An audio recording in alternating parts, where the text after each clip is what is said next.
Jeshi la Marekani limeendeleza kampeni yake ya kijeshi dhidi ya Iran kwa kufanya usiku wa 13 mfululizo wa mashambulizi ya anga. Hatua inaonyesha kuwa operesheni hiyo sasa imegeuka kuwa kampeni ya muda mrefu inayolenga kudhoofisha uwezo wa kijeshi wa Iran katika eneo la Ghuba.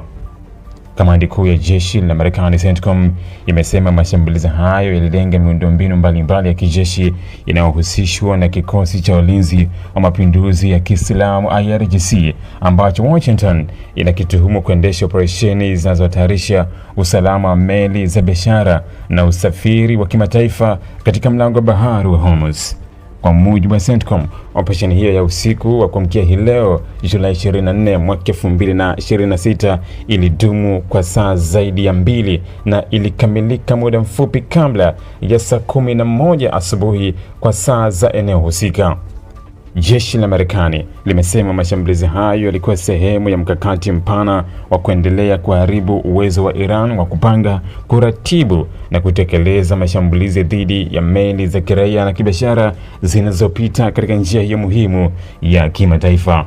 Marekani inaamini kuwa kudhoofisha miundombinu hiyo kutapunguza uwezo wa IRGC kufanya operesheni za baharini ambazo zimekuwa zikihusishwa na vitisho dhidi ya usafiri wa kimataifa. Katika taarifa yake, CENTCOM imesema ilishambulia vituo vya uongozi na uratibu wa operesheni za kijeshi, maghala ya kuhifadhi ndege zisizo na rubani, mitambo ya mawasiliano ya kijeshi, vituo vya ufuatiliaji wa pwani, pamoja na uwezo wa kijeshi wa baharini unaotumiwa kufuatilia na kushambulia malengo katika Ghuba. Maeneo hayo yanaelezwa kuwa ni muhimu katika mfumo wa ulinzi wa Iran katika shughuli za IRGC na kufuatilia meli zinazopita katika mlango wa Hormuz. CENTCOM imefafanua kuwa lengo kuu la operesheni hiyo ni kuendelea kudhoofisha uwezo wa Iran wa kutishia mabaharia wa kiraia na meli za kibiashara zinazopita katika eneo hilo muhimu.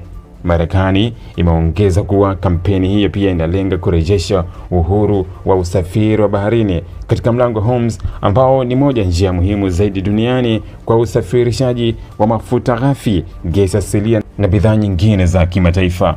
Kuvurugika kwa usafiri katika njia hiyo kunaweza kuathiri bei za nishati na biashara duniani.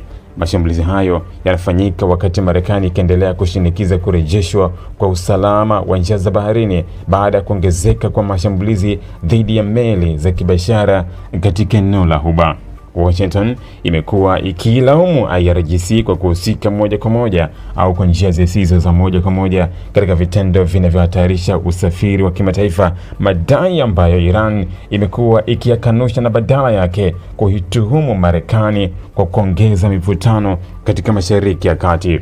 Kwa sasa mashambulizi ya usiku wa 13 mfululizo yanaonyesha kuwa operesheni ya Marekani haijawa ya muda mfupi, bali ni kampeni ya kijeshi yenye lengo la kimkakati la kudhoofisha uwezo wa Iran katika anga, baharini na kwenye mifumo yake ya mawasiliano ya kijeshi. Tangu kampeni hiyo ilipoanza, Marekani imekuwa ikitangaza karibu kila siku mashambulizi mapya dhidi ya malengo ya kijeshi ya Iran, ikisema kuwa hatua hizo zinalenga kulinda usafiri wa kimataifa na maslahi yake katika eneo hilo. Wakati huo juhudi za kidiplomasia za kupunguza mvutano kati ya Washington na Tehran bado zinaonekana kukwama, licha kuwepo kwa mawasiliano kupitia baadhi ya washirika wa kikanda na wa kimataifa. Hakuna dalili za kufikiwa kwa makubaliano ambayo yanaweza kusitisha mapigano hayo. Hali hiyo imeendelea kuongeza wasiwasi wa kimataifa kuhusu uwezekano wa mzozo huo kupanuka zaidi na kuathiri nchi nyingine za Mashariki ya Kati